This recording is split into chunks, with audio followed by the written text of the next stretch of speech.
Mara ya mwisho nakumbuka tulishia hapa. Sasa hii ni sehemu ya pili, tunasonga mbele. Sasa upande wa pili huku ndugu zake Jidena wanafanya harakati za kufanya mazishi ya kumzika baba yao akiwa peke yao bila kumtaarifu Jidena. Lakini wazee wa kijiji wanajaribu kulipinga ile swala kwa sababu katika mila na desturi ile jambo halitakiwi. Anatakiwa kaka yao mkubwa ndio awe kiongozi na kuongoza mazishi haya. Lakini ndugu zake Jidena wakaona kama vile hawa wazee wanazingua hivi kwa sababu wanaona Jidena ni mtu ambaye hana msaada yote kwao. Kwa hiyo hata wakiamua kumzika baba yao wenyewe mbona fresh tu. Lakini wazee wanakatalia kabisa ili swala na kuamua kuondoka na kuambia kabisa kama mtafanya hiyo ni juu yenu, sisi haituhusu. Kama mizimu ikikasirika mtajua wenyewe. Jamani, wazee wameshakataa kuhusu hili swala. Tunafanyaje sasa? Na hapa tulipo hatuna hata pesa, hata shilingi 10 ya kuweza kuuendesha huu msiba baba yetu. Kwa hiyo kaka, tunafanyaje? Yaani mimi katika maisha yangu namchukia Jidena, yani ule mbwa simpende kabisa, yani sitaki kabisa kumuona kwenye mazishi ya baba yangu. Basi wakakubaliana kwamba ni bora wakombe msaada kwa marafiki zao kuliko kaka yao mkubwa Jidena ashiriki katika mazishi haya. Upande wa pili tunamuona Jidena akiwa na mabinti zake akiwa anajaribu kuwatafutia nguo mtandaoni bwana. Sasa wakati ule simu yake ikaita.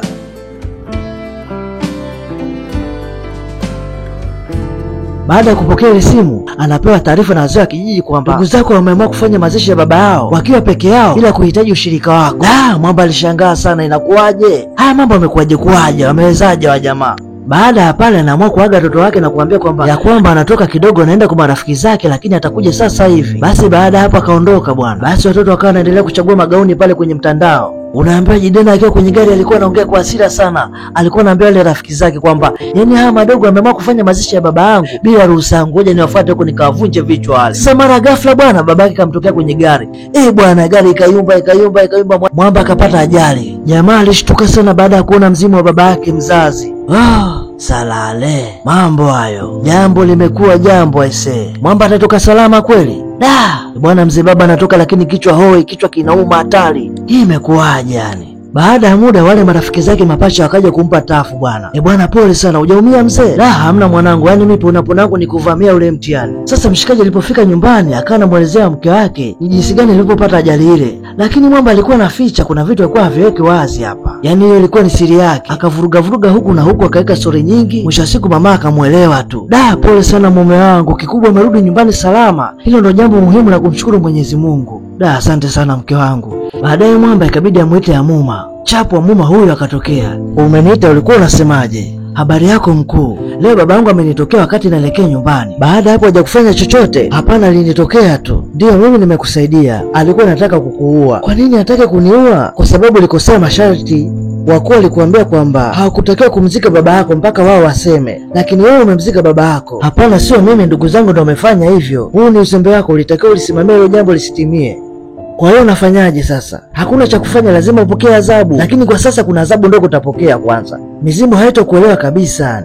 Huku nikiongea na mizimu. Unapoongea ujue nafsi ya babako iko hapa. Mwamba akaangalia huku na huku. Mbona sioni? Unataka nikuonyeshe? Ndio nionyeshe, nataka niione. Basi Amuma akanyosha mkono na kumuonyesha huyo hapo. Mwamba alishangaa sana kumuona baba yake. Alafu baada hapo Amuma akampoteza. Baada hapo Amuma akaongea. Utapokea adhabu ndogo ndani ya siku hizi 4 huku ukisubiria maagizo mengine kutoka kwa mizimu. Sawa? Baada hapo Amuma akapotea.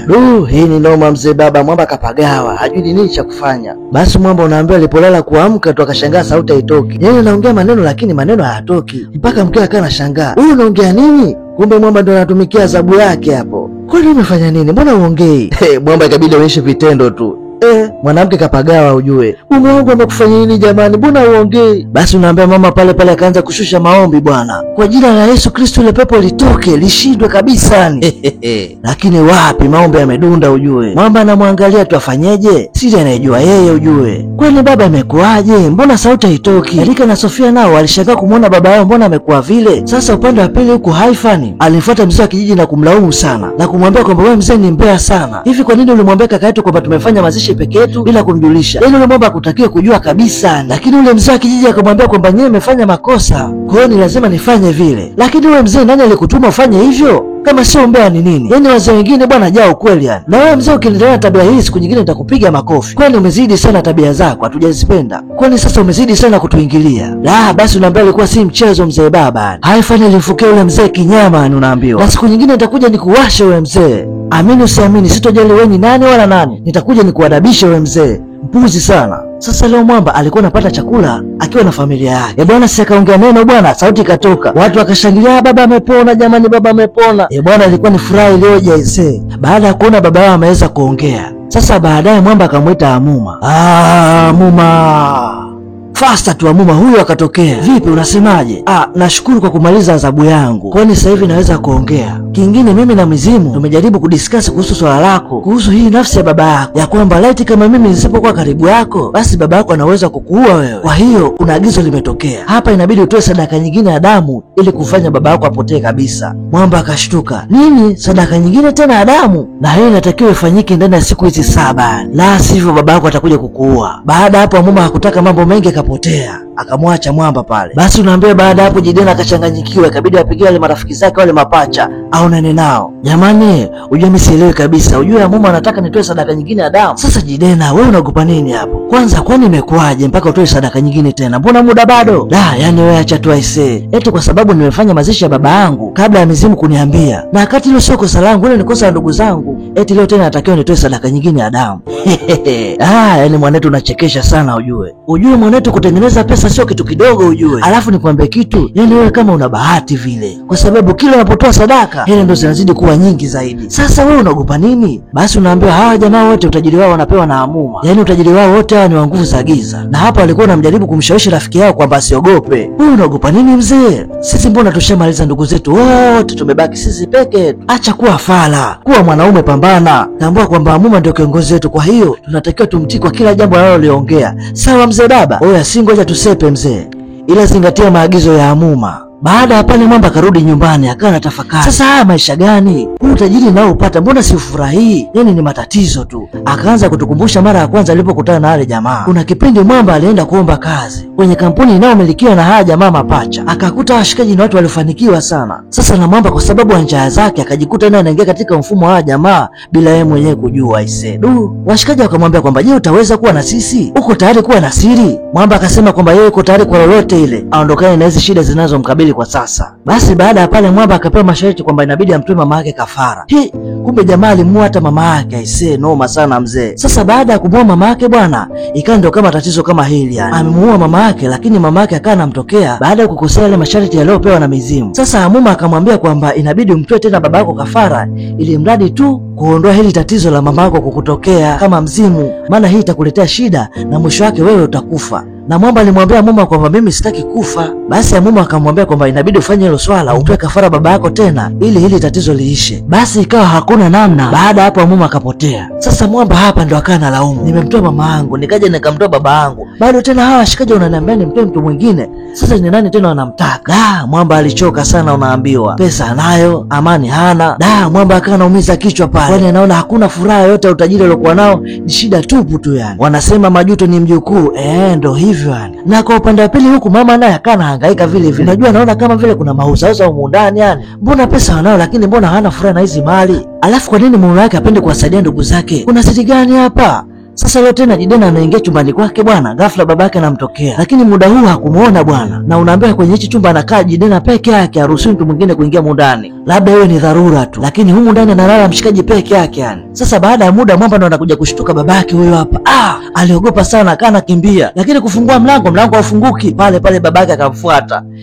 Baba nisamehe. Baba ilikuwa sio mimi yani. Baba nisamehe, niliogopewa. Nisamehe baba yangu, sije kaniumiza tafadhali, naomba nisamehe. Mara ghafla Amuma huyo akaja kumsaidia. Akampoteza. Mwamba alipiga kelele sana, unaambiwa haamini yani.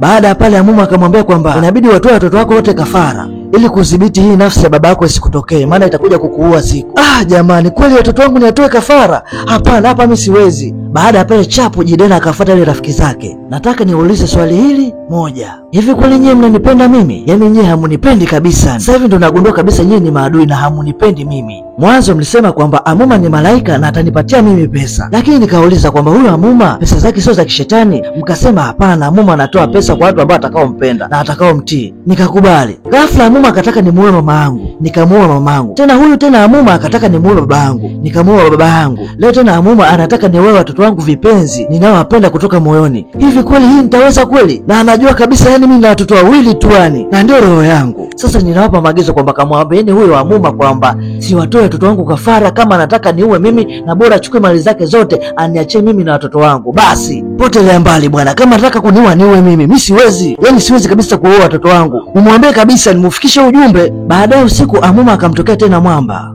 Una siku 4 za kukamilisha kafara yetu, la sivyo utakufa. Chagua kufa wewe au watoto wako. Na hili swali sio ombi bali ni amri kutoka kwa wakuu. La, Mwamba yupo katikati, haelewi ujue. Sasa leo ilikuwa ni siku ya kuzaliwa ya Erika na Sofia, na iliandaliwa tafrija fupi kwa ajili ya kusherehekea siku yao kuzaliwa. Basi unaambia muda ule bwana kukatokea kitu cha ajabu, kikampiga Erika tumboni. Pale pale akadondoka chini aisee. Na punde baada ya muda na Sofia naye akadondoka chini, na wote pale pale wakapoteza maisha bwana. Da, tayari mzee ashafanya yake hapo. Ilikuwa ni huzuni kubwa unaambiwa. Basi baada ya Haifani kupata taarifa ile ya msiba, Mwamba akawa anacheka. Unaambiwa Haifani kafurahia yani. Yaani kifo cha watoto wako unafurahia? Wewe yule jamaa alikuwa na roho mbaya sana, kwa hiyo anastahili hichi kitu aisee. Mzee akija akaona hii balaa sasa. Dada mdogo wa Jidena alikuwa analia tu baada ya kupata taarifa ile ya msiba.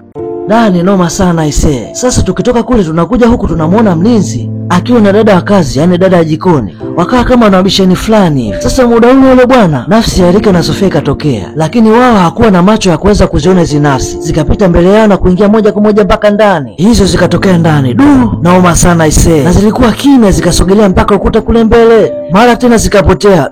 Bwana, ni vipi tena hapa? Sasa Mwamba Haifani akiwa ametulia hapa na kunywa mtungi wake kwa kila bangi yake. Mara ghafla nafsi za Erika na Sofia zikamtokea. Mwamba akaona kama wenge vile, akaenda kuwakumbatia bwana. Mbona hakumbatiki? Ujue shakula vitu vyake haelewi. Basi baada hapo Erika na Sofia wakamweleza baba wao mdogo kwamba baba yao mzazi ndio ambaye amewafanyia unyama na kuwakatili na kuwatoa roho zao. Kwa hiyo wanachotaka wao kufanya ni kulipiza kisasi tu, kwani baba yetu ni mtu mbaya sana. Yeye ndo alimuoa babu yetu na bibi yetu, na kumbe alifanya yote hayo kwa ajili ya tamaa ya pesa. Bwana Mwamba alishangaa sana aisee, mpaka pombe yote ikaisha. Kwa hiyo jambo analotakiwa kufanya yeye ni kuzuia yale mazishi yao yasifanyike, na baada ya kulipiza kisasi chao basi ndo ataruhusu mazishi yao yafanyike. Basi unaambia baada ya pale Mwamba akawa amekaa peke yake analia tu, kwani yale mambo alimtia huzuni sana. Kumbe yale yote mbanga zote zile, kumbe kaka yao ndio sababu aisee. Ndugu wangu huwezi kuamini, kumbe kaka aliua mama baba kwa ajili ya mali. Mwamba baada ya pale ikabidi aongee ukweli wote kuhusu aliyoambiwa na wale matwins. Sasa leo tena Jidena akiwa kwenye gari yake alikuwa anaongea na simu huku akiwa anaendesha gari. Mara ghafla bwana wale matwins wakamtokea kwa nyuma. Sasa ile kushtuka hivi anaona wale watoto wake matwins wako nyuma wanamwangalia. Bwana alishangaa sana. Pale pale Mwamba akapata ajali. Yaani mke wangu hata sielewi kuna nini. Yaani ghafla tu nimejikuta napoteza mwelekeo na kupata ajali.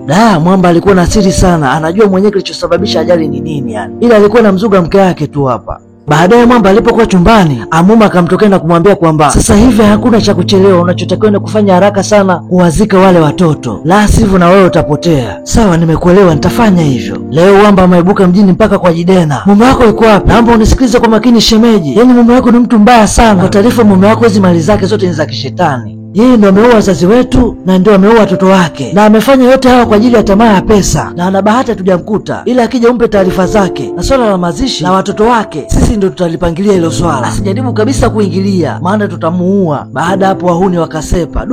Sasa Jidena amelala na kuja kushangaa kuamka hivi, anashangaa kuona watoto wake. Aliogopa sana ise. Hawa si wamekufa hawa? Bado wananifuatafuata tu. Mwamba baada ya pale akatoka kitandani na kuambia ondokeni bwana, msinifuatefate. Mbona tunafuatana? Nyisi mmekufa. Madogo wakamcheki babao kwa hasira. Wamfanyeje? Wakanyosha wakampa kitu kwanza. Mwamba akaona hapa pakaliki, kabidi akimbie. Lakini ghafla bwana Amuma akatokea na kumsaidia. Ni noma unaambiwa. Sasa ndo maisha gani haya? Sasa leo ndo siku ya mazishi. Wajumbe wakawa wametengeneza kikosi chao maalum cha uvamizi yani, ili kuzuia msiba ule. Sasa wale pacha baada ya kuona mambo yamekuwa magumu ikabidi wakimbie. Yaani Mwamba ndo wa kwanza kukimbia kabisa yani. Wahuni wakachukua wale magari na kuwateka. Kwa hiyo wakazuia ule msiba. Mwamba hakuamini aisee. Jidena akawekwa pembeni. Tulia hapa. Baada ya pale Jidena akataitishwa akawekwa chini ya ulinzi. Ikabidi Mwamba afunguke yote aisee na kuomba msamaha. Ni noma aisee. Wale watoto wake Sofia na Erika wakamtokea na kumwadhibu baba yao vibaya mno. Unaambia pale pale Mwamba akapoteza maisha bwana. Bwana, picha yetu ndio imeishia hapo aisee. Unaambia siku zote malipo ni hapa hapa duniani. Ukimfanyia mtu ubaya basi na wewe malipo ni ubaya tu. Yaani wanasema ubaya ubwela.